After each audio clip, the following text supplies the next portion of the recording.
In the early hours of Friday morning, the White House published its much-anticipated national security strategy.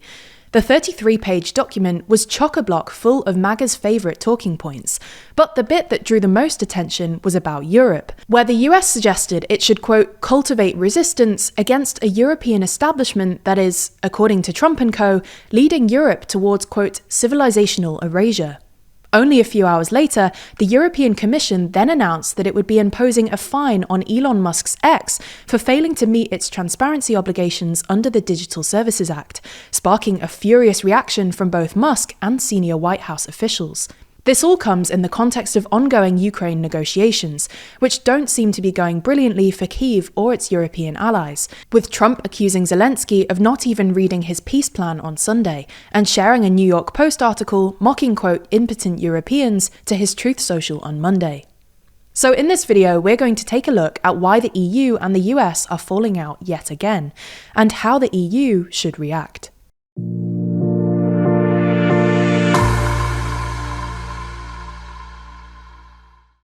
Never miss an episode and always feel in the loop by subscribing and ringing the bell. So let's get straight into it. As we see it, there are two things straining the transatlantic relationship at the moment: the recently unveiled US national security strategy and the EU's decision to impose a €120 million fine on Elon Musk's X. So let's take a look at the National Security Strategy, or NSS. The NSS is a document prepared periodically by the US President that outlines the administration's national security priorities and strategic vision. Presidents are obliged to publish an NSS under Section 603 of the 1986 Goldwater-Nichols Act, so as to give Congress a clearer sense of their strategic thinking.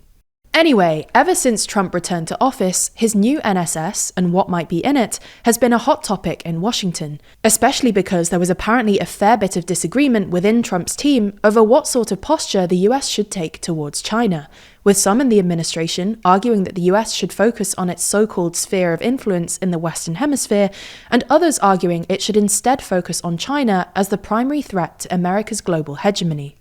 However, when it was finally published on Friday morning, the bits of it that drew the most attention weren't about China or America's other traditional adversaries like Russia, but Europe. Under the subheading Promoting European Greatness, the Trump administration diagnosed Europe's primary challenge as not economic decline, but civilizational erasure, due to, quote, the European Union and other transnational bodies that undermine political liberty and sovereignty, migration policies that are transforming the continent and creating strife, censorship of free speech and suppression of political opposition, cratering birth rates, and loss of national identities and self-confidence. The document then claimed that Trump's attempts at peace in Ukraine were supported by a large European majority, but were being blocked by, quote, European officials who hold unrealistic expectations for the war, perched in unstable minority governments, many of which trample on basic principles of democracy to suppress opposition. More generally, the document argued that Europe shouldn't be so intimidated by Russia, given its significant hard power advantage, but should nonetheless give up on the idea of NATO as a perpetually expanding alliance. This didn't go down too well with most European governments, who generally don't agree with this analysis of Europe's alleged decline, and think the US should take the Russia threat more seriously. But the bit that drew by far the most ire came at the very end, where the Trump administration argued that America should, quote, cultivate resistance to Europe's current trajectory within European nations, presumably by cooperating with what the document euphemistically describes as patriotic European parties, a thinly veiled reference to the various hard-right European upstarts that have risen to political prominence in recent years. This is pretty insane. The US government is pretty explicitly saying it wants to interfere in European politics, and presumably elections, to advantage parties that it considers to be ideologically aligned. This is how the Soviet Union used to speak about Warsaw Pact states, as minnowing vassals to be manipulated for geopolitical ends. And this sort of language should irk any European who thinks that European electorates should decide their own governments without foreign interference, regardless of which political party they support. So that's the first thing straining transatlantic relations at the moment, the new US national security strategy. And specifically the idea that the US should, quote, cultivate resistance against a European establishment that is, at least according to the Trump administration, perpetuating Europe's civilizational erasure.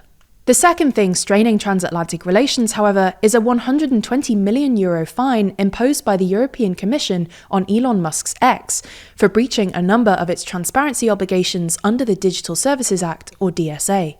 Specifically, the European Commission argues that X's blue tick system is deceptive because blue tick users aren't meaningfully verified, that X's ad repository isn't sufficiently transparent, and that X has failed to provide researchers with access to the platform's public data, as required by the DSA. This is the first ever fine imposed under the DSA, which allows the Commission to impose fines amounting to up to 6% of a company's worldwide revenue. Unsurprisingly, it didn't go down well in the US. Elon Musk subsequently suggested that the EU should be abolished, and Secretary of State Marco Rubio described the fine as an attack on all American tech platforms and the American people by foreign governments. In a sense, both of these tensions are symptoms of the same issue. Unlike Europe and most other countries, the current US administration doesn't really buy into the idea that there's a clear distinction between a country's external affairs, stuff like foreign or trade policy, which might be up for international debate, and its internal affairs, stuff like elections or tax policy, which should be exclusively up to said country to decide, without foreign interference.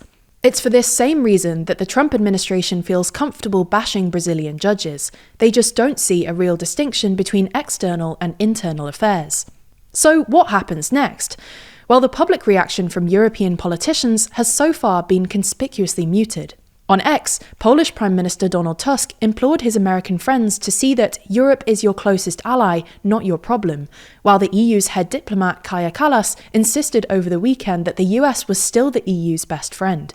But this is presumably because European politicians want to avoid a sudden withdrawal in US support for Ukraine while negotiations are ongoing, and it's hard to imagine that, behind closed doors, European officials are anything but furious at America's apparent willingness to interfere in the continent's internal affairs. Moreover, this should serve as yet more evidence that, in the longer term, Europe needs to reduce its reliance on the US. The current administration is both impossibly fickle and instinctively hostile towards the EU, and the NSS, which was signed off by Pete Hegseth and reads like J.D. Vance's Munich speech, should remind Europe that whoever succeeds Trump could plausibly be even more antagonistic towards Europe than the current president. Our magazine Too Long is now officially in stock, with this latest issue focusing on the reshaping of the Middle East. In this magazine, we run through each country in the region to discuss how they're rewriting the next chapter of their story, from Qatar's growing global influence, who will govern New Gaza, if Iran could dash for a nuke, or how Lebanon can disarm Hezbollah. This is a region we know a lot of you are interested in, so this latest issue dives deep with our real thoughts on the next era of this often troubled region.